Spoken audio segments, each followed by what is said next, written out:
வணக்கம். இயற்கை எண்ணெய் நமக்கு வழங்கியுள்ள கொடைகளில் முதன்மையானவை மூலிகைகள். அந்த மூலிகைகளின் வரிசையில் வேலி ஓரங்களிலும் குப்பைகளிலும் மிக மிக சாதாரணமாக வளரக்கூடிய ஒரு செடி இன்று பல வியக்கத்தக்க மருத்துவ குணங்களை கொண்டுள்ளதாக போற்றப்படுது. அதுதான் திருமேனி என்று அழைக்கப்படும் குப்பைமேனி. இந்த குப்பைமேனி செடியோட மருத்துவ பயன்கள் என்னென்ன அப்படிங்கிறத இந்த பதிவில் நம்ம தெரிஞ்சுக்கலாம்.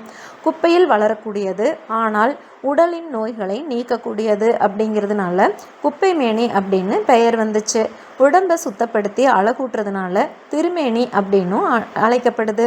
இதன் வேரின் வாசனை பூனைகளுக்கு மிகவும் பிடிக்கும் அப்படிங்கிறதுனால பூனை வணங்கி அப்படிங்கிற பெயரும் இதற்கு உண்டு.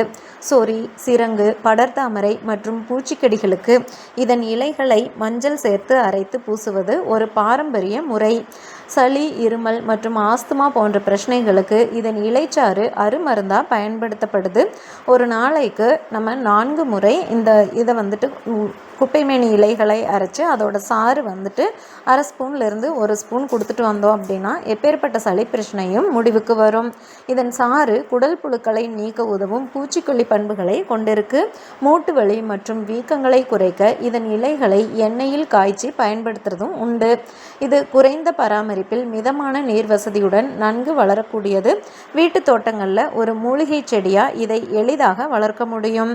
ஒரு கைப்பிடி இலைகளுடன் சிறிதளவு கல்லுப்பு மற்றும் மஞ்சள் சேர்த்து அரைத்து பாதிக்கப்பட்ட இடத்துல பூசி 30 நிமிடங்கள் கழித்து குளித்தால் அரிப்பு மற்றும் புண் குணமாகும். தேமல் இருக்கிறவங்க இதோட இலைச்சாற்றுடன் சுண்ணாம்பு கலந்து தேமல் இருக்கிற இடங்களில் தடவி வந்தாங்கன்னா ரொம்ப சீக்கிரம் குணம் கிடைக்கும்.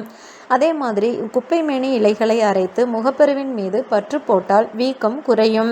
குப்பைமேனி இலைகளை சாறு எடுத்து அது கூட கொஞ்சம் தேன் கலந்து கொடுத்தால் குழந்தைகளுக்கு ஏற்படும் நெஞ்சு சளி, ஆஸ்துமா மற்றும் இரைப்பு குறையும். தொண்டை வலிக்கு பார்த்திங்கன்னா இலைகளை நீரில் கொதிக்க வச்சு அந்த நீரால் வாய் கொப்பளித்தோம் அப்படின்னா அந்த தொண்டை கரகரப்பு நீங்கும். அதே மாதிரி கொஞ்சம் இலைச்சாற்றை சுமார் 5லிருந்து 10 மில்லி அளவுக்கு வெறும் வயிற்றில் எடுத்து குடித்தோம் அப்படின்னா மலத்தின் வழியாக புழுக்கள் வெளியேறும். குழந்தைகளுக்கு ரொம்ப குறைவான அளவு கொடுக்கறது நல்லது. நெருப்பினால் ஏற்பட்ட புண்கள் அல்லது கொப்புளங்கள் மீது இந்த இலைச்சாற்றை பூசினால் எரிச்சல் அடங்கி விரைவில் ஆறும். அதே மாதிரி தேள் அல்லது விஷப்பூச்சிகள் கடித்த இடத்துல இந்த இலையை அரைச்சி பூசினோம் அப்படின்னா விஷத்தின் வேகம் மிகவும் சீக்கிரமாக குறைஞ்சிடும். இதன் இலைகளை விளக்கெண்ணெய் விட்டு வதக்கி வலி இருக்கிற மூட்டுகளில் வச்சு கட்டினோம் அப்படின்னா மூட்டுகளில் ஏற்படுற வீக்கம் மற்றும் வலி குறையும். சாராக குடிக்கும்போது மருத்துவர் ஆலோசனையை பெறுவது நல்லது. செடியை பறிக்கும்போது அது சுத்தமான இடத்துல வளர்ந்துருக்குதா அப்படின்னு சொல்லிட்டு பார்க்கணும். வெளிக்கு நம்ம அரைச்சி பூசும்போது இதனால் நம்மளுக்கு பக்க விளைவுகள் எதுவும் கிடையாது. குப்பையில் வளரும் கோமேதகம்னு போற்றப்படுற இந்த குப்பைமேனி இயற்கையிலேயே மிகச்சிறந்த கிருமி நாசினியாக இருக்குது. நவீன மருத்துவ யுகத்தில் நம்ம இருந்தாலும் நம் காலடியில் எளிதாக கிடைக்கிற இத்தகைய மூலிகைகளின் மகத்துவத்தை போற்றி பாதுகாப்பதும் அவற்றின் பயன்களை தலைமுறை தாண்டி கொண்டு செல்வதும் காலத்தின் தேவை. அதே மாதிரி பார்த்திங்கன்னா முறையான புரிதலோடு இதை நம்ம பயன்படுத்தணும் அப்படின்னு சொன்னாவே நோயற்ற வாழ்வு வாழ முடியும்.